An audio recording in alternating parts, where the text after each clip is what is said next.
तर नमस्कार विद्यार्थी मित्रांनो, आज आपण बघणार आहेत बऱ्याच विद्यार्थ्यांना अवघड जाणारा चॅप्टर कॅलेंडर, ज्याला आपण मराठीमध्ये म्हणतो दिनदर्शिका. याच्यामध्ये बघत असताना आपण आज कोणता वार आहे याच्यानुसार आपण पुढे येणारे वार सुद्धा काढू शकतो. पुढच्या वर्षी किंवा आधी 4 वर्षापूर्वी 10 वर्षापूर्वी येणारे वार सुद्धा आपण याच्यानुसार काढू शकतो. याच्यामध्ये आपल्याला काय करायचं, फक्त कॅलेंडरमध्ये सगळ्यात महत्वाचं आपल्याला 12 महिने पाठ असतात, पण कोणत्या महिन्यामध्ये किती दिवस असतात हे पाठ नसतात. तर त्याच्यामध्ये बघा, जानेवारी मध्ये असतात 31, फेब्रुवारी 28 आणि लीप वर्षात किती असतात 29, मार्च मध्ये 31, एप्रिल मध्ये 30, मे 31, जून 30, यानुसार सगळ्यात शेवटी डिसेंबर मध्ये किती असतात 31 दिवस. हे पाठ असणं आवश्यक आहे. त्याच्यानंतर प्रत्येक आठवडा सोमवार पासून चालू होतो आणि रविवारी संपतो. तर मला सांगा, एका आठवड्यात दिवस किती असतात 7. त्याच्यानंतर नॉर्मल इयर, सर्वसाधारण वर्षामध्ये 365 दिवस असतात आणि एक दिवस म्हणजे याच्यामध्ये बघा 52 आठवडे आणि एक दिवस असतो. त्याच्यानंतर बघा 364 दिवस आणि एक दिवस, समजा 365 दिवसाचं डिव्हिजन असं झालेलं आहे. 364 दिवस म्हणजेच 52 आठवडे आणि हा एक दिवस. त्याच्यानंतर लीप वर्षामध्ये 366 डेज असतात, म्हणजे 366 म्हणजे 52 आठवडे आणि 2 दिवस, याचाच अर्थ 364 दिवस आणि 2 दिवस. तर त्याच्यानंतर बघा, day occurring on 1 January repeats 53 times in that year. 1 जानेवारीला येणारा वार त्या वर्षामध्ये 53 वेळा रिपीट येतो. तर सगळ्यात महत्वाचं, कॅलेंडर बघत असताना टीसीएस किंवा आयबीपीएस असे जे एक्झाम आपले घेतात, त्याच्यामध्ये काय करेक्ट स्पेलिंग चॉईस करण्यासाठी आपल्याला विचारतात. त्याच्यामध्ये बघा, कॅलेंडरची स्पेलिंग शेवटी AR आहे, CALENDAR. बरेच मुलं काय करतात तिथं CALENDER याला क्लिक करून येतात, त्याच्यामुळे आपला 1 किंवा 2 मार्क निश्चितपणे कटतो. त्याच्यामुळे काय करायचं, ही करेक्ट स्पेलिंग आहे आणि ही चुकीचे, हे कायम लक्षात ठेवा.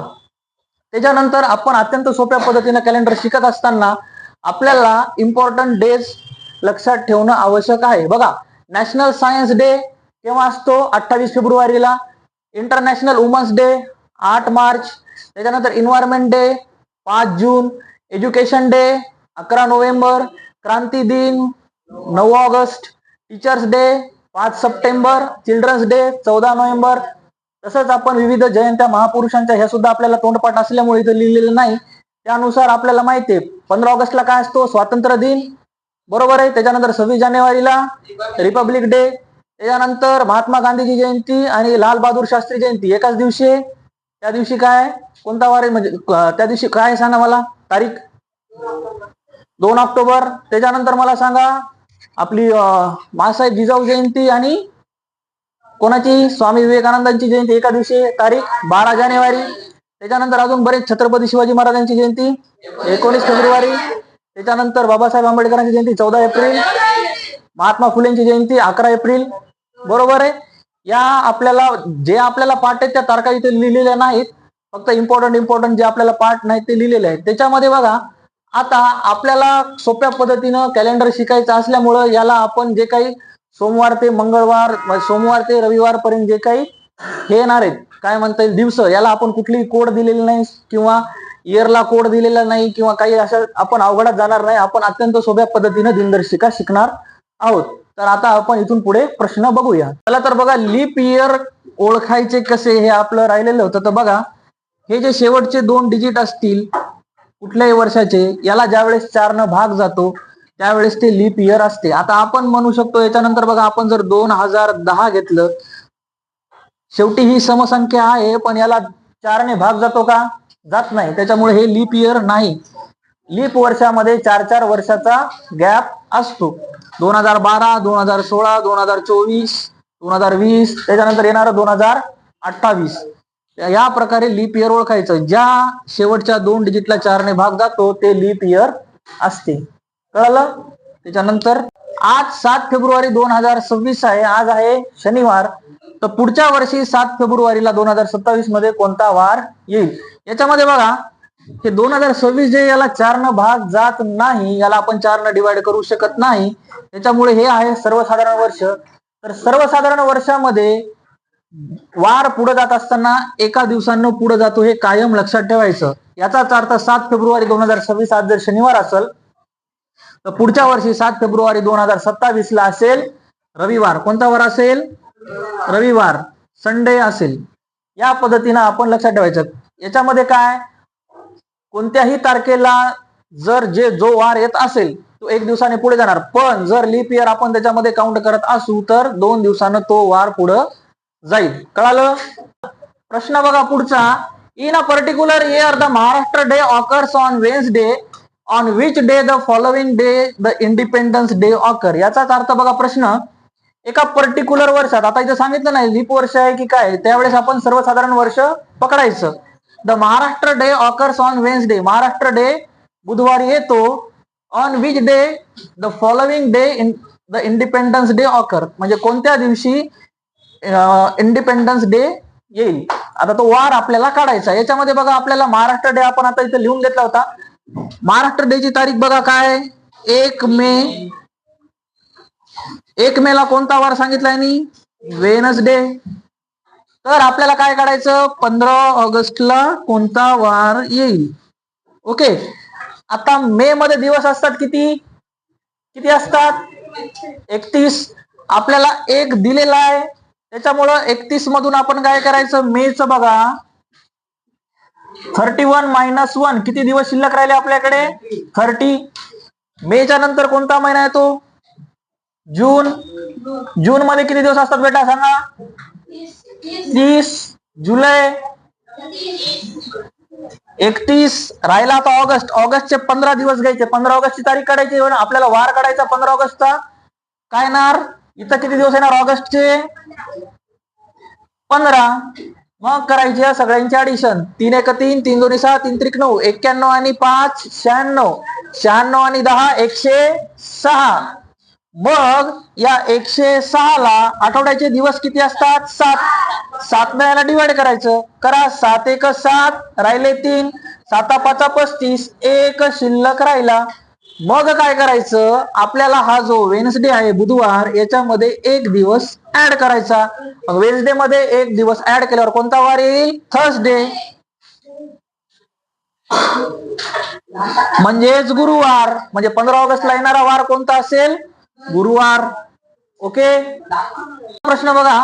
It was a Thursday on 15 February 2020, which of the day ended the month of May in the same year. बघा 15 फेब्रुवारी 2020 ला गुरुवार होता, तर हा जो शेवटचा दिवस आहे कशाचा? कोणत्या महिन्याचा? मे महिन्याचा. त्या दिवशी कोणता वार येईल?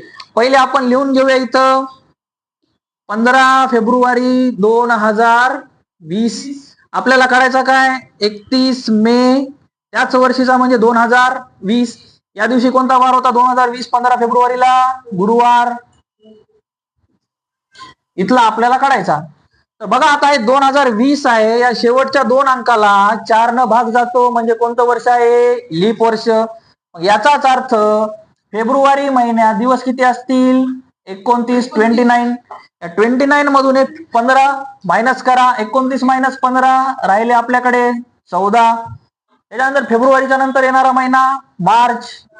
मार्चचे दिवस असतात किती असतात? 31. त्याच्यानंतर एप्रिल. एप्रिलचे किती असतात? 30. आणि हे मेचा का 31वा दिवस काढायचा, म्हणजे किती येणार मेचे? मेचे सुद्धा 31.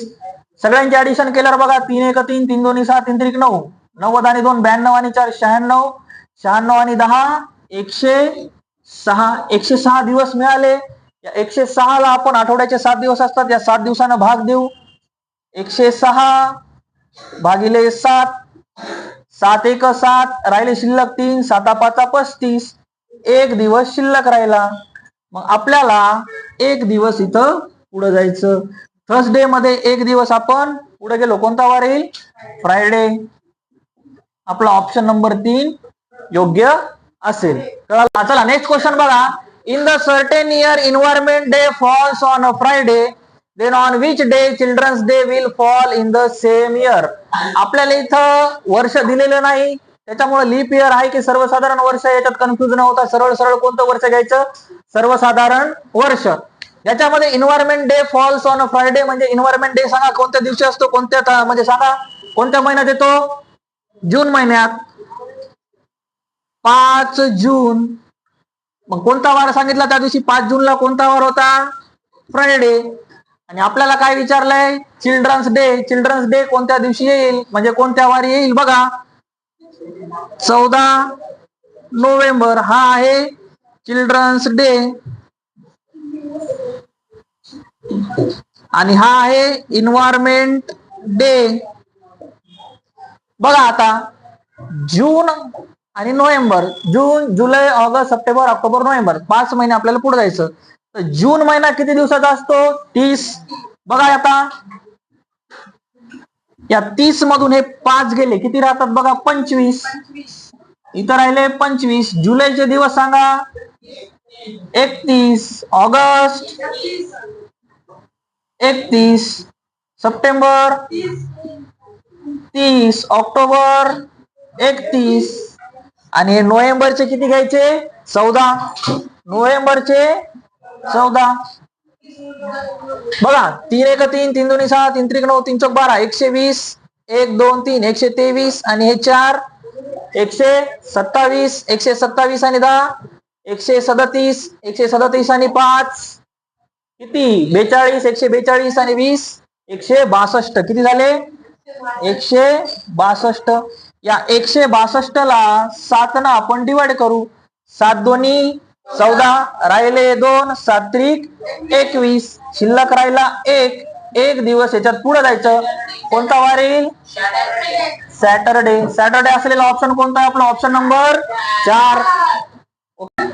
चला नेक्स्ट क्वेश्चन बघा. Sunil 5th birthday was celebrated on Thursday in the month of Shravan of the year 2015. What was the day on his 12th birthday? बघा आता इथं सांगितलंय सुनीलचा 5वा वाढदिवस गुरुवारी साजरा केला होता श्रावण महिन्यामध्ये. वर्ष होतं 2015. तर त्याचा 12वा वाढदिवस कोणत्या वारी येईल? आपण सरळ सरळ इथं आपण सुनीलचा वाढदिवस बघा, इथं 5th बर्थडे 2015. आता बघा, इथं आपल्याला महिन्यातले दिवस वगैरे काही मोजण्यापेक्षा इथं आपण सरळ सरळ त्याचा 12वा बर्थडे कोणत्या वर्षी येईल ते बघू. हे 5वा बर्थडे 2015ला, 6वा 2016ला, 7वा 2017, 8वा 2018, 9वा 2019, 10वा 2020, 11वा 2021 आणि 12वा 2022 ला येईल. तर बघा आता सरळ सरळ 2015 सर्वसाधारण वर्ष आहे. तर हा कोणत्या वारी आला? 2015ला त्याचा बर्थडे थर्सडेला. तर सरळ सरळ आपण काय करणार? इथं एक दिवस पुढे जाणार, +1 डे. थर्सडेच्या नंतर कोणता दिवस येतो? फ्रायडे. आता मला सांगा, 2016 आहे लीप वर्ष. इथं 2 दिवसांना आपण पुढे जाऊ. फ्रायडेच्या नंतर +2 डेज करा. Friday, Saturday, Sunday. सर्वसाधारण वर्ष आहे, सर्वसाधारण वर्ष. पुढचं संडेच्या नंतर मंडे, इथं ट्यूजडे, त्याच्यानंतर इथं वेन्सडे. बघा 2020 लीप वर्ष, 2 दिवस पुढे जा. Wednesday, Thursday, Friday. हे सर्वसाधारण वर्ष, 1 दिवस पुढे जा. इथं येईल सॅटरडे. मग हा जो सुनील आहे याचा 12वा वाढदिवस कोणत्या दिवशी येईल? सॅटरडे. ओके.